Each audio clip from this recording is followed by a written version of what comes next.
Welcome to the APA Child and Family Advocacy chat here on YouTube. I'm John Murray. I'm a research fellow in psychology at Washington College, and I also serve as a researcher at the Harvard Medical School Center on Media and Child Health, Children's Hospital of Boston. This slide shows the history of reports about media violence and children, beginning in the 1940s with concerns about movies, comic books, radio, and then in the late 1940s, television broadcasting began, and Congress began holding hearings in the early 1950s, 1953 to be precise, on the issue of TV violence and its effects on children. This then led to the Surgeon General's study in the late 1960s into the early 70s, and in 1972, the Surgeon General released a report that said violence on television does contribute to aggressive behavior in children who watch those programs. This conclusion was reaffirmed in a 1982 report by the National Institute of Mental Health, which followed up the Surgeon General's report and reaffirmed the conclusions. In the 1990s, the American Psychological Association released a report from its task force on television and social behavior, actually, after impaneling a group of 9 psychologists to study these issues, and again confirmed that viewing violence leads to increases in aggressive behavior in children and youth. My colleagues and I, Norm Pecora and Ellen Wartella, produced a report in 2007 that reviewed 50 years of research on this topic and reaffirmed the harmful effects of media violence. There are 3 primary effects of TV violence viewing, or media violence viewing in general: aggression, desensitization, and fear. The aggression effect suggests that children who watch media violence will become more aggressive, more willing to use violence to solve problems, more likely to get into fights and arguments. The desensitization effect suggests that those who watch a large amount of media violence will become less concerned about the suffering of others, more willing to tolerate ever-increasing levels of violence in the world around them, and therefore are more likely to engage in aggressive behavior. The third and final effect, fear, suggests that children who watch a lot of media violence will become more fearful about the world around them, more likely to greatly overestimate their risk of becoming a victim of violence. It's sometimes referred to as the mean world syndrome. We begin to think the world is as mean and dangerous as it appears on television or in films. So what do we know about the effects of media violence? We've talked about the 3 main effects. We know that in many cases there's a relationship strongly demonstrated between television violence viewing and aggressive behavior. It's a relationship that's complicated, and in the next slide we'll see just how complicated it is. Yes, the relationship is complicated. How do you get from, up at the top of the slide, viewing violence to, down at the bottom of the slide, behaving aggressively in interpersonal conflicts? Well, there's a whole series of internal processes that must go on the left side of this slide: the encoding of aggressive scripts, the rehearsal, and the storing away for increased accessibility of these aggressive scripts. And being aggressive also affects other behaviors: less popular, lower academic achievement, and a greater interest in TV violence. So you can see how difficult that is, but we're going to look in the next slide at largely this left side of the equation: the encoding, the rehearsal, the increased aggression, availability of aggressive scripts, because that's the area that has the least solid research evidence at the moment. And so here on the left are the 3 areas that we want to explore in terms of a window into behavioral process, the intellectual or cognitive behavioral processing of aggressive scripts and aggressive behaviors. We'll see what happens in the next slide if we can somehow observe the brain processes while viewing violent imagery. One of our early studies, published in 2006, looked at the brains of children 8 to 12 years old while they watched violence while resting in a magnetic resonance imaging unit. As you can see in the schematic here, there's a projector that projects a video into the unit so that the children can watch the screen.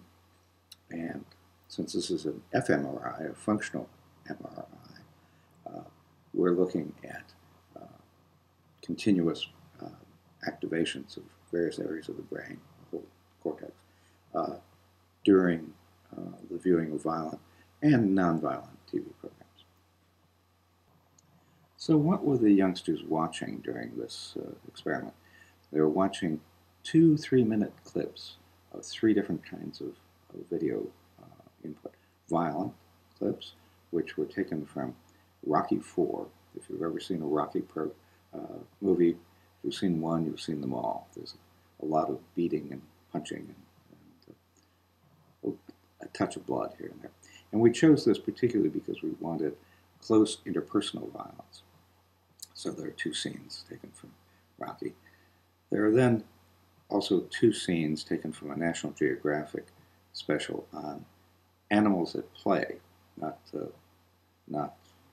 engaging in violence or aggression later, but young animals in play, so that it's active but not violent. And then the third set of 2 clips were just a white X on a blue screen to measure the brain activation patterns when they're just eyes open staring at the screen. Well, this is the output that you get from the functional magnetic resonance imaging scanning. This happens to be activation areas in the brain while watching violent video, with all the other activations, that is the watching of animals at play and the watching of just a blank screen with an X on it, taken out. So what you're seeing here is your brain on violence, or in this case, 8-year-old children, 8 to 12-year-old children's brains on violence. And all of the children have been, brains have been summarized into this slide. The activations that you see up on the top row are views, slices through the brain, through the composite brain of 8-year-olds, starting at the top of the brain, stop at the top of the head, and then moving to ever lower and lower slices through the skull, through the brain. So on the bottom row, you begin to pick up down deep in the brain structure, an area in the third brain from the left called AMYG, the amygdala, and below that the hippocampus, HIPP. These are important structures that we'll want to talk about, but we can see them activating here. And the next slide will summarize what we were really interested in these structures. So, the structures that we were interested in and that you saw displayed in the previous slide were particularly the areas of the amygdala, which is responsible for initiating fight or flight and sensing danger in the environment. The posterior cingulate, which is associated with trauma memories, and it's the area where PTSD, post-traumatic stress disorder, memories seem to be stored. We were also interested in the premotor cortex up in the, well, in this case, in the right hemisphere. It's an area that's used for planning behavior, planning motor actions. And then we're predominantly interested in right hemisphere activations because those are negative emotions. positive emotions such as the ah, looking at a young animal playing, the aw, isn't that cute, would be activations in the left hemisphere. So we were interested in these four central areas of the brain. And so when we looked at the overall results, we pretty much acquired the activations in the areas that we expected to see them. The limbic system. What you see in this slide is left and right hemisphere. As I mentioned, we were primarily expecting to see activations in the right hemisphere rather than the left, because that's where negative emotions are processed. And we did end up finding those kinds of patterns of results. The limbic area, that's where the emotional system, which is made up of various organs, the amygdala, the hippocampus, and various others, are involved. The temporal areas, frontal lobe, we're looking at primarily premotor cortex in the frontal lobe and processing of violent stimuli. And the other lobes, the parietal and occipital, were also heavily loaded to the right hemisphere. So how are children affected by viewing violence? How do they become what I've often called thoughtless vigilantes? That is, they act without thinking. They take retribution, they lash out at others as a result of having watched all these violent images. How does that happen? Well, in the brain mapping study that we just talked about, we were looking at the prefrontal cortex, which is responsible for rational planning. Violent images activate the limbic system, starting with the amygdala. The images of this violence, seen on the screen, are stored in the back of the brain in the posterior cingulate, which is important because that's where long-term memories of frightening or aggressive or threatening actions are stored. And they're stored in a way that makes them easy to access.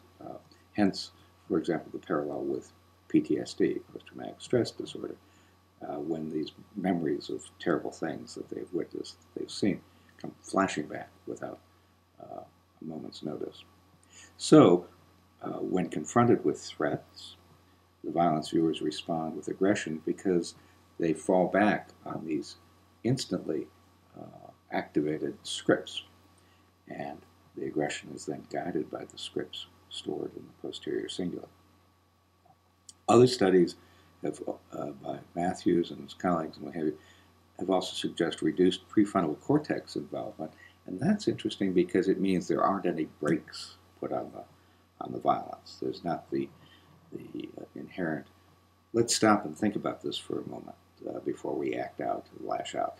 Is this really dangerous? Am I overreacting? So the reduced prefrontal cortex, the system for careful consideration, is not involved as heavily.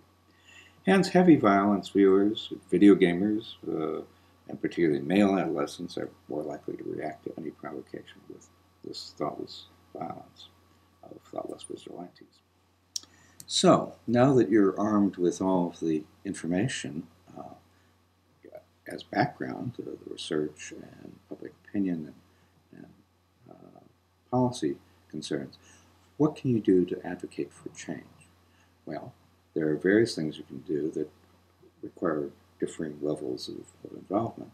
One, quite simply, you could join a national or regional organization concerned with your issues that you wish to discuss and advocate for.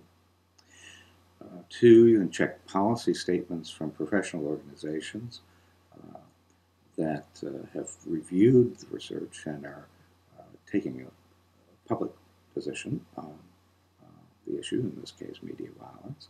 And certainly that can include psychologists and educators and pediatricians and general medical practice, as well as issues raised by legislators and parents and others. So look for professional policy statements to incorporate into your advocacy. Then you're prepared to, number 3, write an opinion article for a newspaper or for a professional newsletter or other avenues of dissemination. These are sometimes called op-ed pieces or opinion pieces on the editorial pages of newspapers, either local ones or national ones. Then, other things that you can do is give presentations to local groups concerning the issues. That way you begin to communicate to your colleagues and local supporters about advocating for these issues. You can write a policy brief for government agencies or regulatory bodies who are holding hearings to discuss these issues. You can testify before government panels, such as congressional or national panels who are holding hearings on the topic. The main point is to simply get involved at whatever level you feel comfortable involving yourself. And all of these can be handled as part of your daily activities. This YouTube video is based on a book, Child and Family Advocacy, Bridging the Gaps Between Research, Practice, and Policy, by the Society for Child and Family Policy and Practice, Division 37 of the American Psychological Association. The Society has reviewed this material, but it has not been reviewed by the American Psychological Association's Council of Representatives and does not necessarily reflect the official position of APA. If you would like to learn more about these issues, you can read my chapter in the Society's book on child and family advocacy, and consult any of the other references on this page to learn more about media violence in children. Thank you for viewing this YouTube video from Washington College in Chestertown, Maryland, and the Colonial Port that you see in this picture is the view from our recording studio.